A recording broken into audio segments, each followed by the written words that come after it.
Welcome back to the Comic Book ASM Artist. Today we're doing another previews flip through. The stuff in these catalogs will not be in stores until March, and I believe the cutoff to order is by next Tuesday. Anything you see in here you can get ordered at your local shop. So of course there's the 3 catalogs, and we'll start it off with the big book today.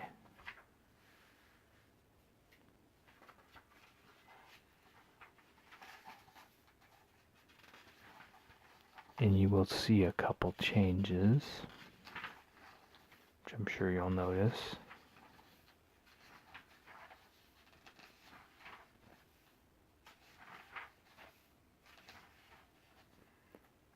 The first one is they now have a digital code in the book as well. And then the order form is not a tear out magazine page like before. It's just a regular sheet of paper like all the others.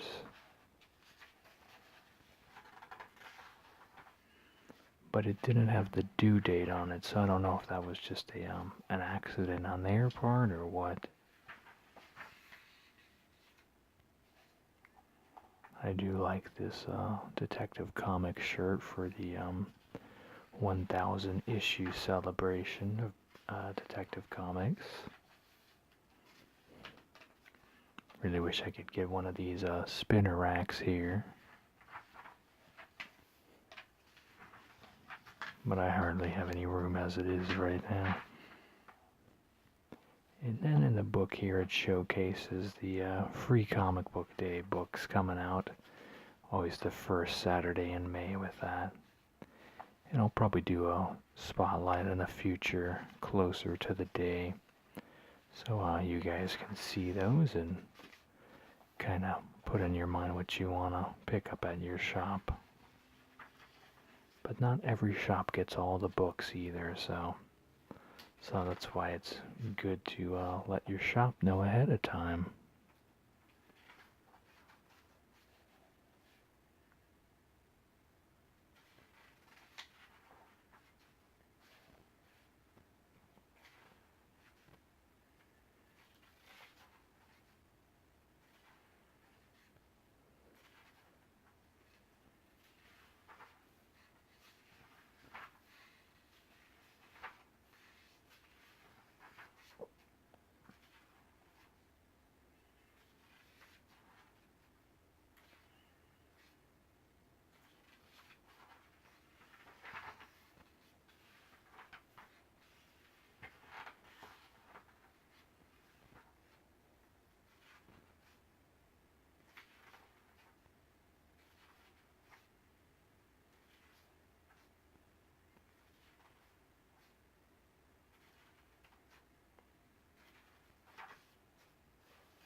So the first section is obviously the Image comics. The big thing I'm excited about here, Spawn is very close to hitting the 300 issue mark. There's very few independent books that have made it that far. So that is quite an achievement.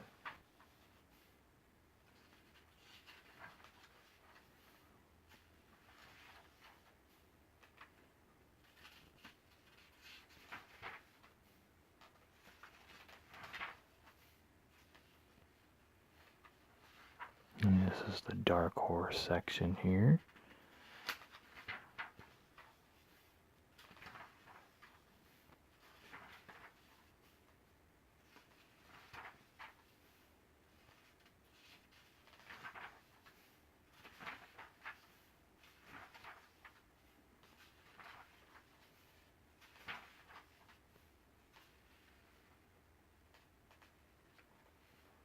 This might be a good book to pick up here, The Art of Comic Inking, if that's something you need help with or you're just curious to learn about.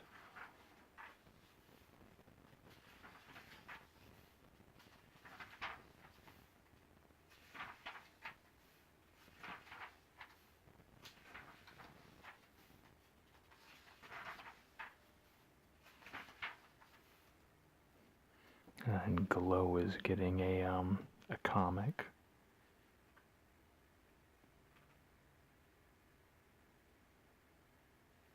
And I think it's probably going to be like a 4-part mini-series. I'm trying to read the description here. It does say it's a mini-series, but it doesn't say how long it is.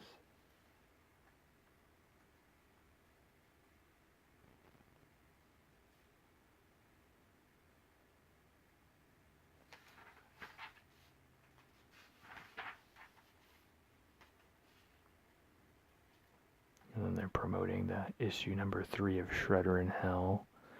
The first issue of that came out this past Wednesday.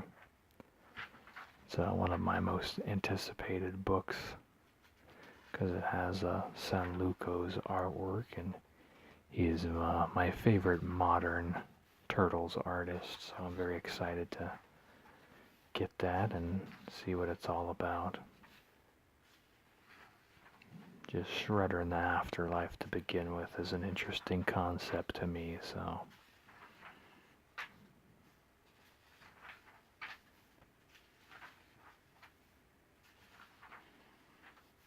I'm sure he'll be out in time for the whatever happens in issue number 100 of the Turtles. But he has been gone for a while too. So I can appreciate when a story leaves some major key performers out of the story for a bit when they're killed off, you know. But they come back in like a few issues or a year, and that's not as impactful. But I've really been pleased overall with the Turtles series.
There's not really a lot hopping out at this particular previews for me.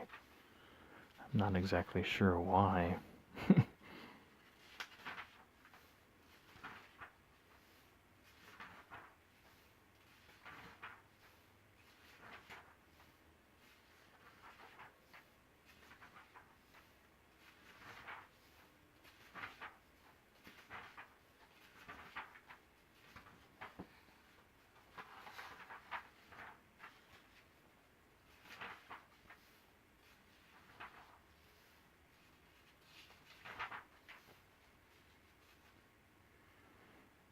Oh, in this section here, they ought to have a lot of specials for the Detective Comics number 1000. A lot of signatures and stuff. So I highly recommend checking that out if you're interested.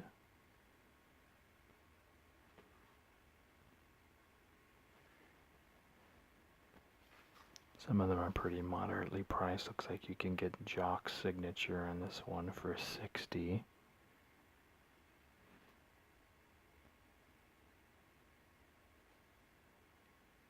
And then you can get Scott Snyder's signature for $50. not going to read them all, but I'll hold them up a little more where you can see. Not too bad, a lot of good deals here.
There's some Castlevania merch there. You don't see that too often these days.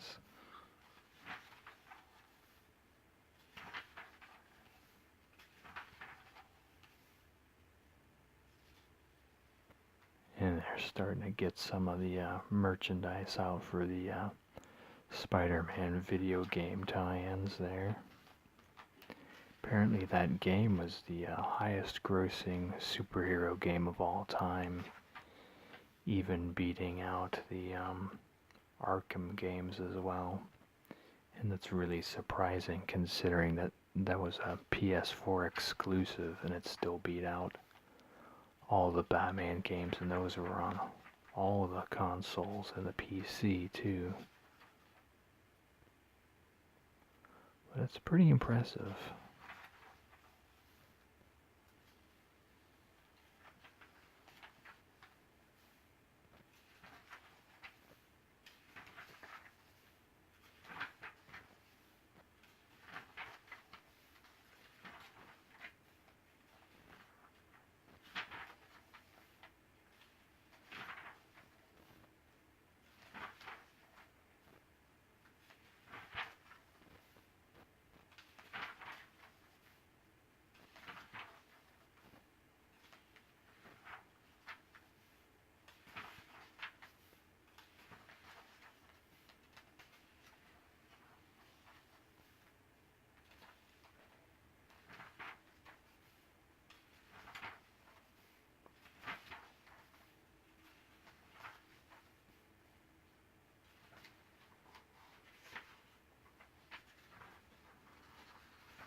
Next look at the, let's do the DC previews.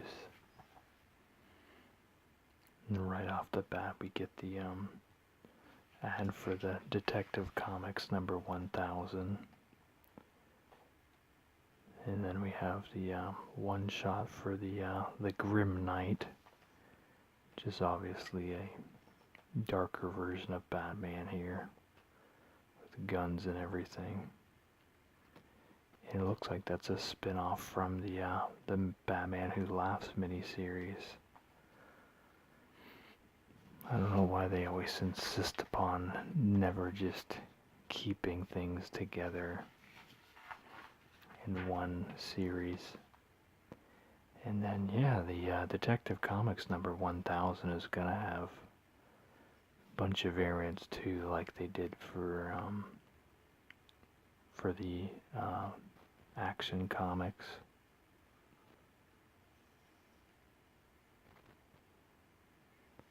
So there's definitely a lot of good ones there. And it's actually going to be harder for me to choose which covers I want for that one. The Superman ones really jumped out at me, but it was easier for me to pick one, especially at the time when I first saw the ads for them. And a few others surfaced later, like the 80s one I loved. That was probably my favorite one. But I really liked Steve Rude's one too, so I might just stay with that and get the Steve Rude one he did for Batman too. Just be consistent across the books. I'm really excited about this too. Steve Epting is gonna work on Action Comics for a little bit. I really loved his run on Captain America. That is the current Captain America arc to beat, is what Brubaker and Epting did with the character. So I look forward to seeing what he does with Superman.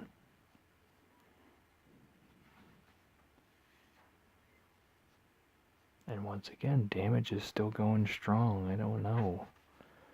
I thought they were all going to be done at 12. And then Doomsday Clock number 10 is in here. The book will go to 12, so we'll see how that continues to develop.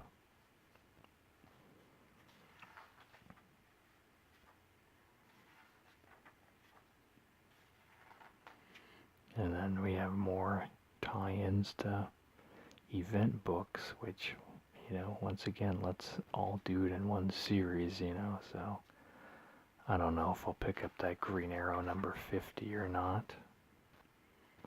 Granted, with the Dark Knight's Metal tie-in, you were justly rewarded if you got the Teen Titans book that had the Batman Who Laughs first appearance in it.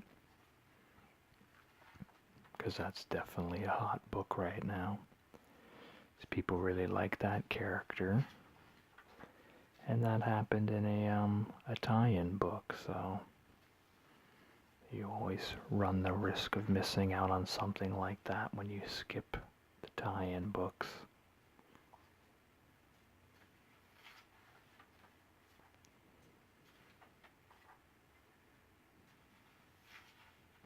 It's so funny too. I was almost ready to get off of Nightwing, and then the current arc happened with him, renouncing his old Dick Grayson name and Nightwing and all that, and it's been a really interesting story, so I applaud them for doing something totally different and keeping the book interesting.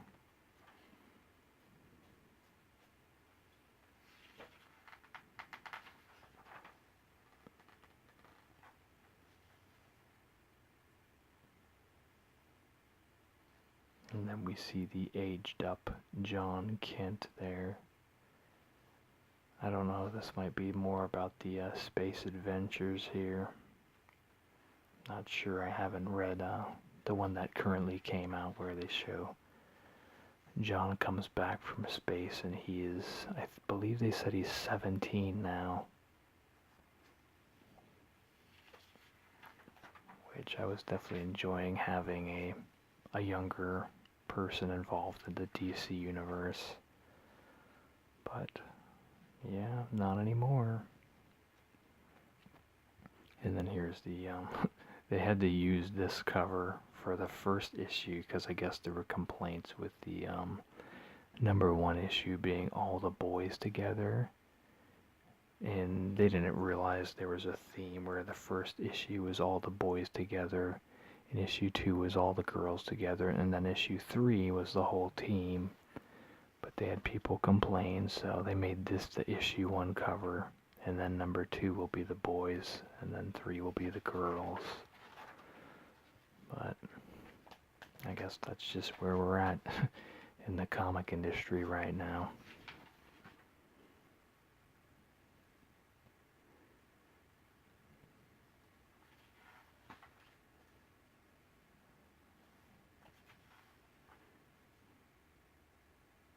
Here's something interesting. They have a DC poster portfolio coming out. It's 42 different images, $25. It's not too bad, and it's a larger size format, but the size of a comic board, 11 by 17, so it's pretty big. Your standard convention size print is typically about that size. So it's not too bad. It says it's going to be on a heavy cardstock. But the question is, are they going to be double-sided images where you'll have to pick which one you want to display over the other one? So I got a few poster books where they did that with like the Avengers posters and Assassin's Creed ones. I'll probably pick this up here. I was able to get one of the parts of the Commandi challenge, and then the others, just basically I could never find them on the stands. I got, I think, issue #1 on a whim, and then it just kind of took off, and I was already getting a lot of books at the time, so I didn't decide to get them monthly, but I'll probably get the collection. The main thing I'm really interested to see what where's Kevin Eastman did some art for this, and as I told you in the past, Commandi was his favorite Jack Kirby work that heavily inspired the Ninja Turtles for him. So I want to see what he did. And I'm sure he loved doing that.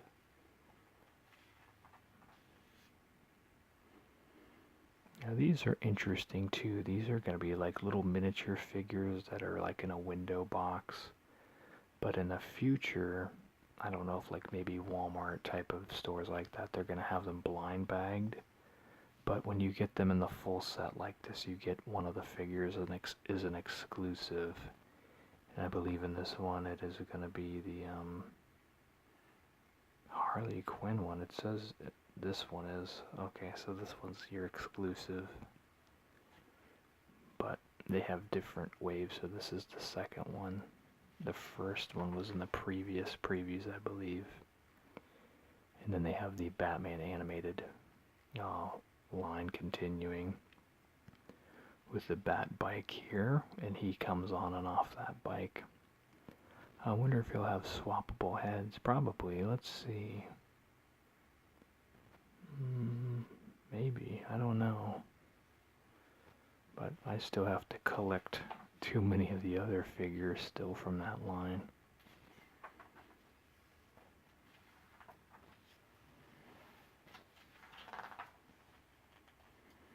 And once again, here's the Detective Comics shirt there. Really cool.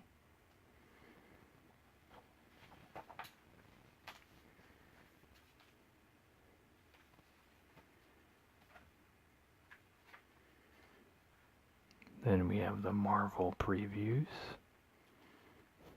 And they keep putting Ramos back on Spider-Man. I thought it was really supposed to be the start of Ryan Ottley's, historical run on the book, and it seems like they're just trading off between him and Ramos, which I have nothing against his art style, but he's been on the book for so long already. We know what he can do with the character, but I'd like to see Otley work on it more, where it's, his definitive run on Spider-Man. And then we see the War of Realms is starting to be teased in the Avengers books here. Which is pretty much Thor's world spilling over into on planet Earth. It's a battle for Earth, essentially.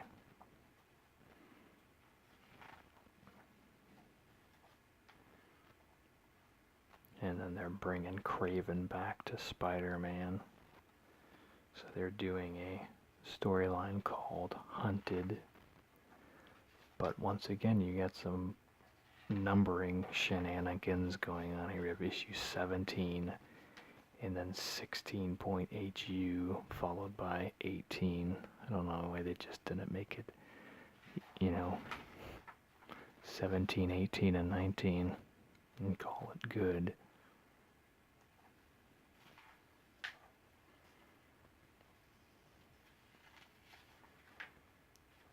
And Conan just came back. I don't know if any of you are following that book or not.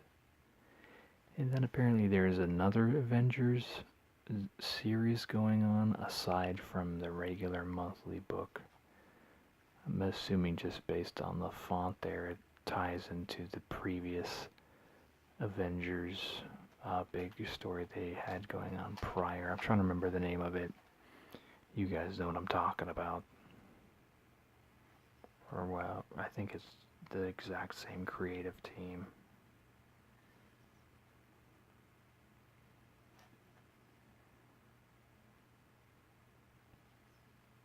And I did know what it was called, but then I forgot, but you know what I'm talking about. Maybe is it No Surrender? I can't remember. And then apparently Conan is somehow gonna cross over into the Avengers universe, so that'll be interesting to see how that happens. But I think I'm just gonna stick to the regular monthly Avengers book and not follow this one, because I think this is going to be coming out weekly, and the Avengers one is pretty much weekly too. This is one that interests me, though. They have old Chip Zdarsky is doing a Spider-Man life story. It's a mini-series, and each issue is a decade out of Spidey's life. So the first one is the 60s, and all of them will kind of encapsulate, Spider-Man during that time period and what was going on at that time period. So, should be interesting.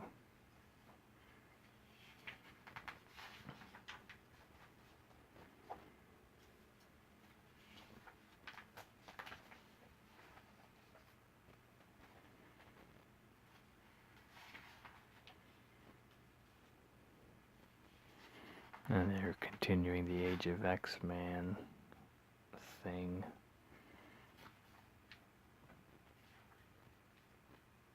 And then the Spider-Man video game is having a spin-off miniseries book. The only bummer, Clayton Crane is doing the covers, but he's not doing the inside of the book, so I'm on the fence on that one.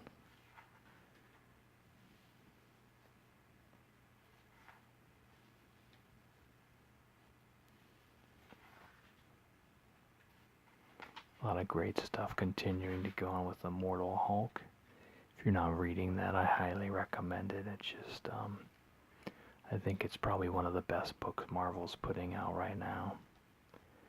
This is cool too. They have a facsimile version of Wolverine's first appearance here.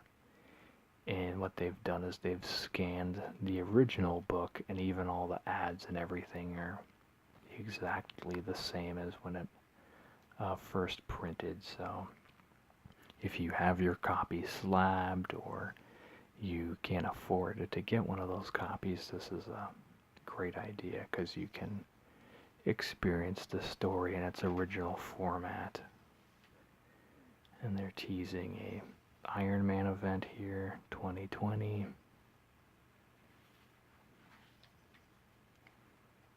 And then this is cool too. I'm sure you guys are following my Marvels reading. If not, you can see a link to the playlist below. But this has, it's pretty much Marvels with bonus footage, like extra interviews and making of stuff, and each one is 104 pages. So I'm sure it'll collect into a book, which is probably how I'll choose to enjoy this content, but I think it is a neat idea. And it's been around for officially 25 years now, so it's kind of a big deal.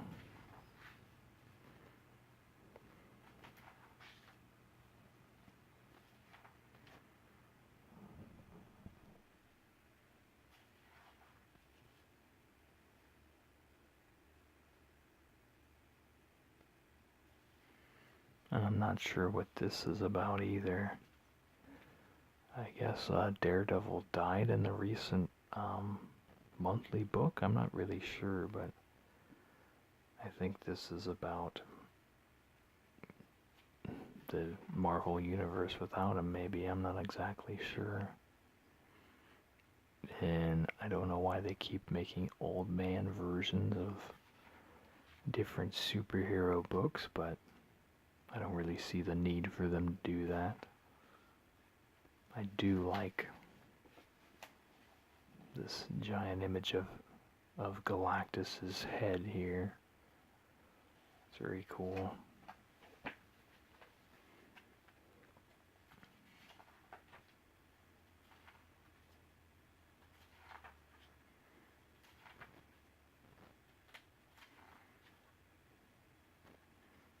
And this almost looks like it might be where I would hop on X-Men here. Summary here is Cyclops and Wolverine have drawn together a new team of X-Men from the ashes of X-Men disassembled, and now they turn their eyes to settling their agendas. Cyclops has a list of things that X-Men have to take care of. And we see a lot of the classic villains here, Magneto and Apocalypse, Omega Red.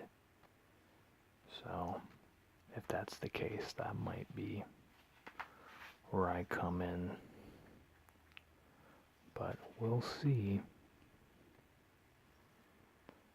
I wanted to hop on at the start of when they relaunched it with the #1, but the team they had at that time didn't really interest me, but you know, I'm a sucker for Cyclops and Wolverine, but I don't know if they finally redeemed old Scott from where he was whenever he accidentally killed Charles Xavier with the whole X-Men versus Avengers thing when he was controlled by the Phoenix Force and all that. But I would like to think that they're trying to course correct all that.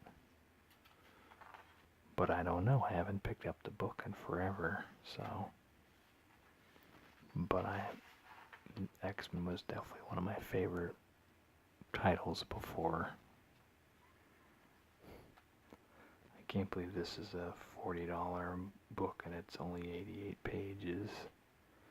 I wish it was like 20 or 25. But this is by Mobius. He is a classic and very talented artist. And I haven't seen that. I know of it, but I've never read it. And here's a nice Jack Kirby trade they made here. Looks like a sampler of different stories. This looks like it might all be Thor, though. Yes. Based on the collected part. Wonder if they'll do more of those. Hopefully they will.